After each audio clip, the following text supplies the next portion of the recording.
Hello, my name is Olurotimi Osha. I'm continuing with my discussion on uh, American citizenship and U.S. passports, but specifically, I want to talk about, um, you know, how it's not. There's no federal requirement that people carry their passports in their daily lives, right? There's no mandatory ID requirement in the United States, and of course, that has to do. In part because we're a freedom loving society, right? Historically, um, and of course, we have our protections, right? We have freedom from government, unwanted government intrusion. We have privacy rights, and then we have the Fourth Amendment. That's also one of the requirements protecting Americans from carrying passports as well. Apart from the prohibitive costs of filing and obtaining a passport, it can cost as much as $300 to obtain a passport. When I obtained my passport ID card and my U.S. passport, you know, um, um, a book. I think it cost me almost $300, right? And this was right, many years ago. And you can imagine having to do this every 10 years. First of all, people who want to possess their passport often travel, right? So there's a wealth relationship with the possession of passports in America, right? It's normally with people who often travel, and so you see the distribution of the possession of passports has to do with wealthy states, right? The uh, state with the most passports is, I guess, the richest state, the state of California. It has the most issued passports, over 24 million people, right? Possess passports um, by proportion of their by percentage of their numbers, their population, it's in the 70s. After California, next is Texas. Texas, over 15 million Texans have passports that have been issued. And then after that is New York, right? So, these states are not only wealthy, but they have a huge cosmopolitan traveling population, a population that does international travel. Of course, if you're traveling within the United States and its territories, you don't require a passport. But if you're engaging in international travel, then you require a passport. So these major uh, states, that these states are major hubs of international travel. So Texas, they have the sorry, California has the most passports issued, and Texas is second that has the most numbers of passports issued, and then New York is the third. Now, in terms of relative to their population, however, New Jersey has the highest rate of passport owners relative to their population. New Jersey, the proportion of passport owners is 79.9%. That's the highest in the nation. After that, other states are in the 70s. There's California, there's New York, states that are in the 70s, including Massachusetts. Those states are in the 70s. So you see New England, they're in the 60s.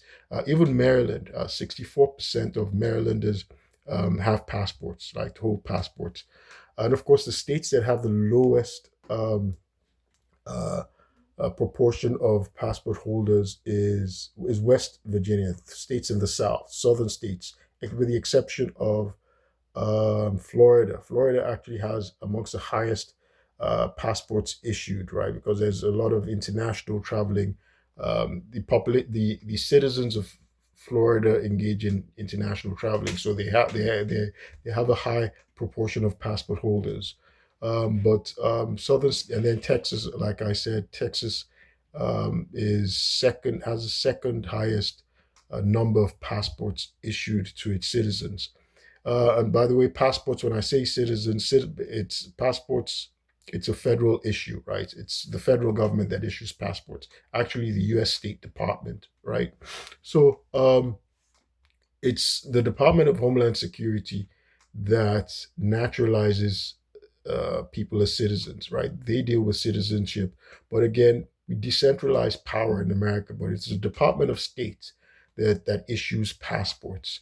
And now, why is it that Americans are not required? There's no uh, national federal requirement that Americans have their passports. We're not a show your papers society because we think it is contrary to our liberty, our ethos, right? Our ethos based on freedom. So you see, those Bill of Rights protects our freedoms from unwanted government intrusion. The Fourth Amendment says, a police officer cannot approach you, right? Because it's a police officer, a government official, for instance, the government, right, that has to approach you. They cannot approach you unless they have articulable, articulable suspicion of a crime, like articulable reasonable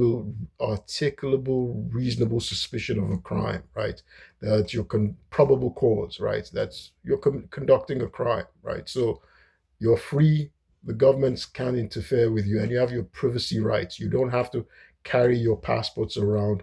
We're not a show your papers society. We think showing your papers, the requirement for a national ID, mandatory national ID, is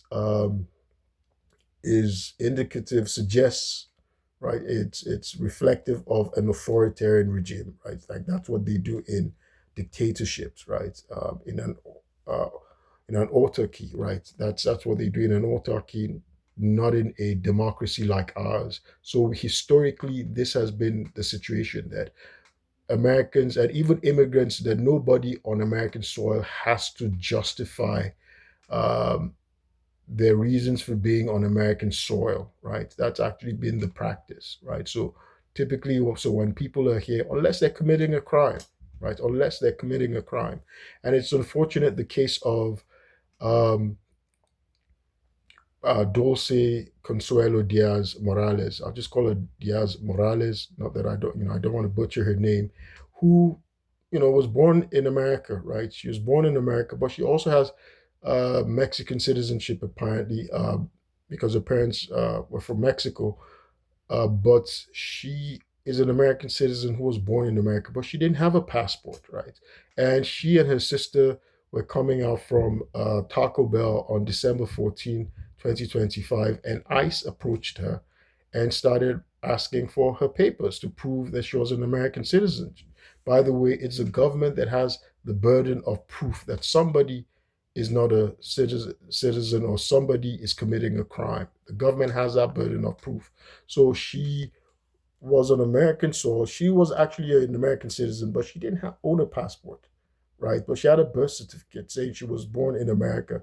Uh, even when you are voting, right, you don't require your passport to prove that you're a citizen. Although voting rules vary by jurisdiction, by state, right? We don't have a, a uniform voting voting rules or regulation. We don't have that. So it varies by the state.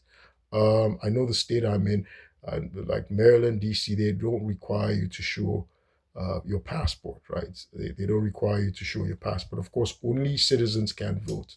But again, this goes back to notions of American freedoms, right? That Americans and even immigrants don't have to justify, show their papers to justify being on American soils. That so long as they're not committing crimes, and it's the police officer. The police officer, by the way, cannot require you to show your passport, right?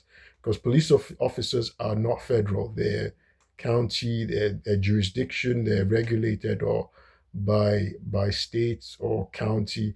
Uh, the issue of citizenship is a federal matter, right? It's a federal matter. So ICE, of course, they're federal government. They're under the Department of Homeland Security, and that's because of the orders of this current administration. That's why they've been conducting raids. But those raids are because certain people are in removal.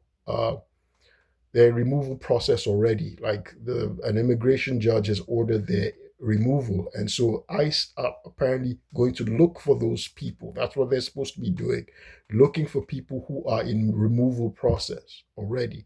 Typically, even people who came in illegally, right? So long as they're not committing a crime, right? The government doesn't go and look for them. The police, nobody looks for them, right? So long as they're not committing a crime. But now we see a situation where police officers are framing people, right?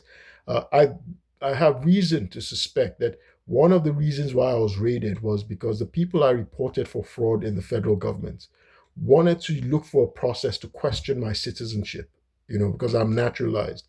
And so they wanted to look for a way to see, and then the police officers who came probably didn't know if I was a citizen because they stole my certificate of naturalization. And that is actually a felony. It's a felony, right? They stole my certificate of naturalization, but I have copies of it. It's a felony for anybody to take my certificate of naturalization. It's mine, it's my property. And the other thing is because of comments that Jide Warrior, his wife, made to my mother, threatening my mother, right?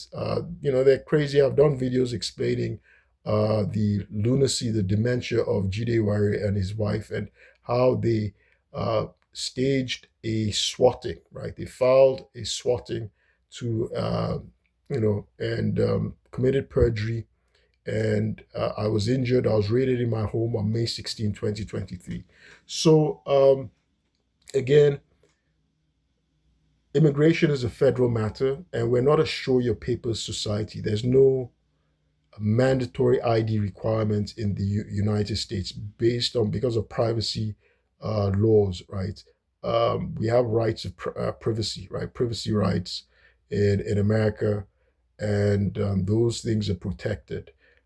The police officer, the government, they don't have a right to require an American citizen to show their IDs unless you're going into a government building and they have rules. For instance, you want to know who is there, but there's no requirement, federal requirement that one proves their citizenship, shows their papers to prove their citizenship. Unfortunately, Diaz Morales, of course, suffered as a result of this. But so she was detained. Unfortunately, this happened in Baltimore, Maryland. So you see, there's something going on in Maryland. I was raided in my home by Montgomery County Police and a SWAT team based on a fabrication, a false emergency crisis. This guy Jide made a false emergency crisis, filed a fabricated an emergency evaluation petition, falsely claiming that I was a public safety threat or that I wanted to commit suicide or that I wanted to kill someone, all complete lies, fabrications, right? I don't own a gun. I've never owned a gun. I've never tried to commit suicide. So I was raided. That was a pretext for the police to raid me. And then they robbed me. They stole my property, my US passport ID, my wallet, my cash, my luxury wristwatches, my Ray-Bans, my clothes. They robbed me and they denied taking it, right? So I've asked for body cam to see what it is that they did, the way they removed me, because they dehumanized me, removed me naked. This whole ICE immigration thing is causing problem. There was a Haitian woman who died recently, right? She died. She had been detained by ICE, and then she was released. She was released at a bus shelter, right? At a bus stop, in the shelter, just sitting there. Apparently now the coroner has said that has ruled her death was a homicide. So the lives of Americans and even immigrants, they're threatened. The 14th Amendment provides us due process and equal protection of the laws. It doesn't apply only to American citizens.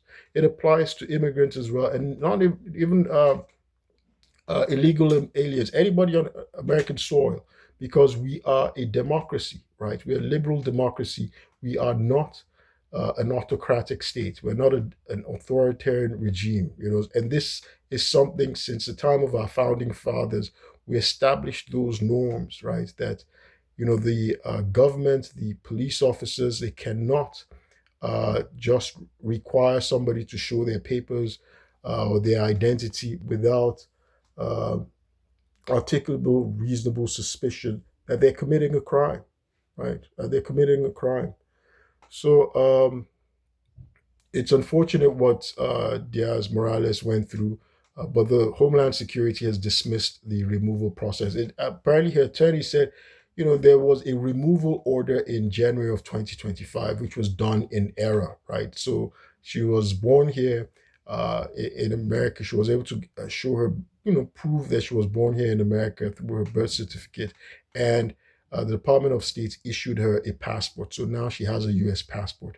Again, over half of Americans do not possess passports. They don't possess passports because, one, it's expensive to go through the burden. There's an administrative burden of, and it's costly again in terms of dollars to obtain a passport. Like I said, I think it cost me almost $300 to obtain my passport ID. It's expensive, and you can imagine doing this all the time, right? Doing this every 10 years, right? $300. It cost my continues to go up doing that every 10 years. Like my U.S. certificate of naturalization that was stolen by the by Montgomery County Police, which is a felon, probably Demarcus Coleman, one of those people, Sergeant Charles Grengwitz or Sergeant John King. They stole my certificate of naturalization. I don't know which one of them, but one of the cops stole my certificate of naturalization. If it wasn't, then maybe the tenants have committed identity theft. When so my identity was stolen, my U.S. passport ID. These are felonies, right? To replace that, I can replace my certificate of naturalization, but it costs almost $1,000. I remember a long time ago, it cost, I saw the price. It cost almost $1,000 to have them reissue a new one. But fortunately for me, of course, I have copies of them, right? And you don't even have to carry it about, but it's your property. It's a document that the naturalized citizen cherishes it like I do. So it's unfortunate again, like I said, what Diaz Morales went through. But she's probably not the only one American citizen who's experiencing this, right? This is she's a situation where she was lucky that there was a law firm that got interested in her case, and of course they made it a national issue, made it into the media. See, for instance, my situation in which I was a federal government employee, not committing any crime, right? And they staged a swatting, staged a false emergency crisis. I was raided, I was locked up, I was injured, I was almost killed. I have permanent scarring. It didn't make the media. I'm a law abiding American citizen with an impeccable record, right? I'm highly educated, never no criminal history. I was living in my own apartment alone in my name, not with anybody, not going through any crisis, not fighting anybody, and I was wrongfully detained. I had to spend about 450 days locked up wrongfully on false charges, right? Bogus, absolutely made up, something illegal. The news hasn't carried it. We're not even saying CNN should carry it, but the local news, nobody carrying it. So you see, a corporate media is crooked. It's a reason why I've been doing these videos myself. If you want to have something done, and you should do it yourself, right? And thank God for new independent media and the ability for us to put our stories out there. I'm not allowing the crooked state attorney John McCarthy or corrupt judges like Judge James Bonifant or demented lunatic and fabulist and perjurer Howard University professor Jide Iwari to construct a false narrative about me. I tell my story and I tell the truth. I give my side, tell my side of the story. Um, so, in any event, I hope this was helpful. There's no federal mandatory there's no mandatory ID requirement in the US. And also, we have privacy rights, and that's why we're not a show your papers society. And of course, the government doesn't want to discriminate against people by requiring, people to have their passports or national ID, have their passports, which again it costs money, right? And but it's improving. Passport ownership is improving. It's gone up again since 1990. It used to be just 5% of Americans who had passports. Now it's rough between 45% and 50%. So about 170 million Americans have passports. Of course, we're a nation of about 355 million people, and so it's improving. Americans are getting interested in travel. Particularly, I noticed Black Americans because household income is going up, and many people I see a number of my African American friends who travel all over Europe, all over Africa. That and so you need in order to travel, you need to own a passport. My name's Olurotimi Osha, and I'll keep you posted. Thank you.